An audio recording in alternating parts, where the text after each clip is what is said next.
보는 것과 아는 것의 사이를 건너는 연상법, 발명. 시인이 세상을 보는 방식은 외부의 자극과 내부 반응 사이의 연결을 기초로 한다. 일반적으로 유추와 비유를 통해 비슷한 것끼리 묶어나가면서 변형된 감각과 이미지를 만들어내는데 좀처럼 묶을 수 없는 것들이 있다. 연결이 안 될 것 같은 두 대상을 연결시키는 것이 상상이며 시적 발명이다. 이 발명은 경험에 의해서만 가능하다. 상상이란 우리가 직접적이든 간접적이든 인지해서 경험한 내용을 전제로 해서 발생하기 때문이다. 듣지도 보지도 못하는 아무것도 경험하지 못한 갓난아이에게 상상력이 있을 수 없는 법이다. 시적 발명의 두 번째 태도는 연상인데, 연상은 생각을 흘러가는 대로 두면서 어떠한 방해물에도 개의치 않도록 나아갈 수 있도록 하는 것이다. 특히 시에서 연상은 그것을 무한 변형시키면서 연결시키는 게 가능하다. 어떤 시를 읽으면 처음 시작했던 출발점에서 엉뚱하게 벗어나는 경우도 종종 목격할 수 있다. 하지만 시인들은 이러한 연상을 선호한다. 자기만의 생각을 끌어낼 수 있는 가성비 높은 방법이기 때문이다. 빨강, 초록, 보라, 분홍, 파랑, 검정 한 줄 띄우고 다홍, 청록, 주황, 보라 모두가 양을 지니고 있는 건 아니다. 양은 없을 때만 있다. 양은 어떻게 웁니까? 매, 매.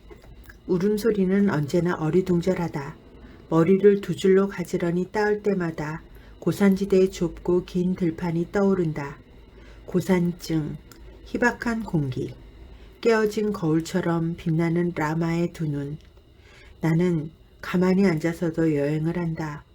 내 인식의 페이지는 언제나 나의 경험을 앞지른다. 페루, 페루, 라마의 울음소리. 페루라고 입술을 달싹이면 내게 있었을지도 모를 고향이 생각난다. 고향이 생각날 때마다 페루가 떠오르지 않는다는 건 이상한 일이다. 아침마다 언니는 내 머리를 따주었지. 머리카락은 따도 끝이 없었지. 저주는 반복되는 실패에서 피어난다. 적어도 꽃은 아름답다. 적어도 나는 그렇게 생각한다. 간신히 생각하고 간신히 말한다. 하지만 나는 영영 스스로 머리를 따지는 못할 거야. 당신은 페루 사람입니까? 아니요. 당신은 미국 사람입니까? 아니요. 당신은 한국 사람입니까? 아니요. 한국 사람은 아니지만 한국 사람입니다. 이상할 것도 없지만 역시 이상한 말이다. 히잉 말이란 원래 그런 거지.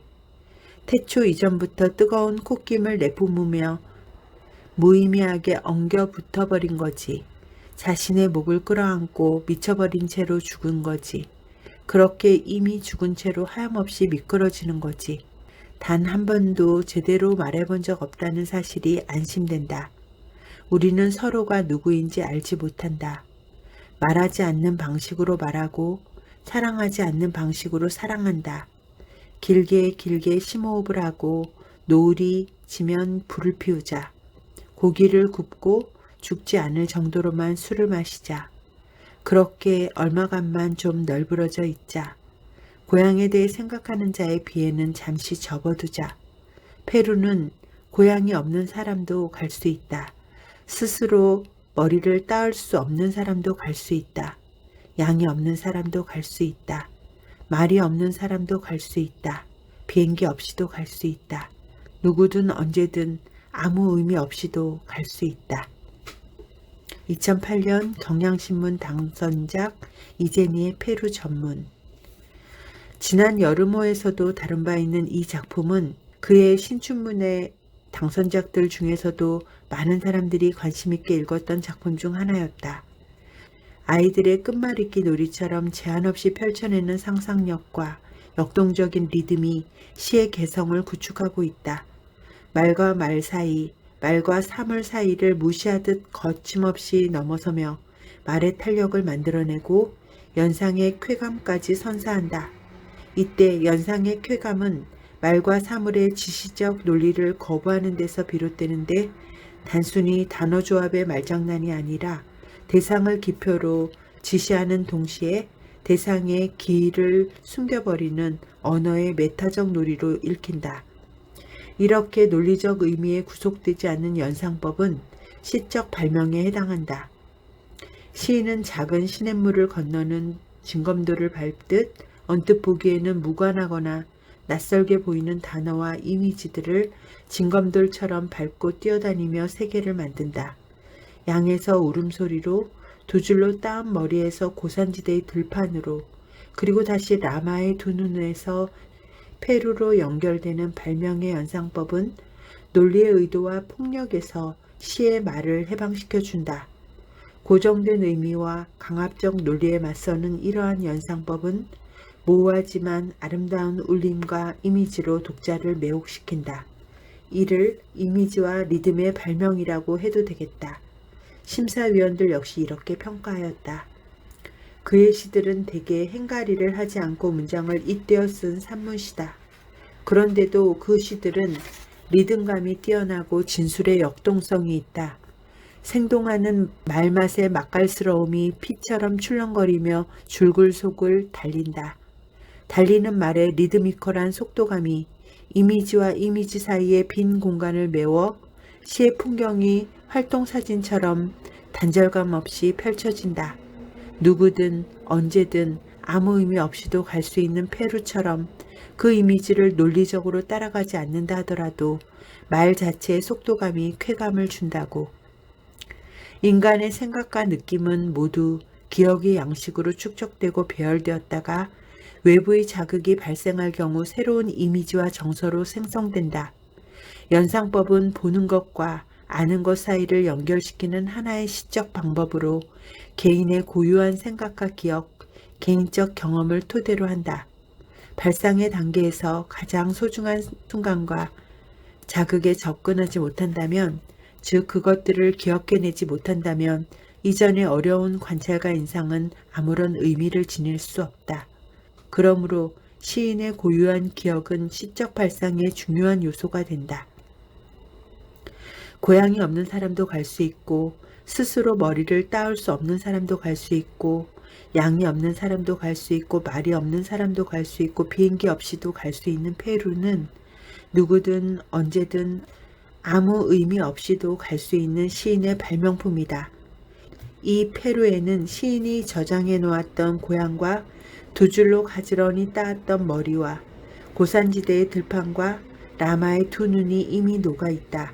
이것들은 이전의 감각적 자극을 통해 수용된 기억으로 시인에 의해 주관적으로 해석되면서 기억 흔적으로 저장된 것들이다. 일반적으로 강력하게 기억되는 내용은 집중력이 가해져 의식적으로 가공된 경우가 많은데, 중요하지 않았던 것들은 차츰 사라지거나 잠재의식 속에 저장된다. 그런데 새로운 자극이 발생할 경우 기존에 존재하는 기억 내용이 새로운 정보와 결합하게 된다. 처음에는 느슨하게 산재되어 있던 두 갈래 머리나 고산의 들판, 라마의 모습 등이 외부의 자극과 결합함으로써 또 다른 의미를 획득할 수 있다. 그런데 이러한 기억은 개인적 혹은 자전적 기억으로서 가공된 내용이 입력되고, 이것이 인출될 때는 감정적 상태가 중요한 영향을 미친다. 기억이 유출되는 방식은 두 가지다. 하나는 그 내용이 즉흥적으로 떠오를 때, 또 하나는 특정한 목적을 가지고 깊이 생각하거나 특정 유발자를 통해 야기되는 경우다. 고향을 그리워하는 비애를 잠시 접어두고 죽지 않을 정도로만 술을 마시고 싶은 화자에게 이 시의 이미지는 즉흥적으로 유발되었다. 연상은 이때 시인의 정신적 내용을 결합시키는 역할을 한다.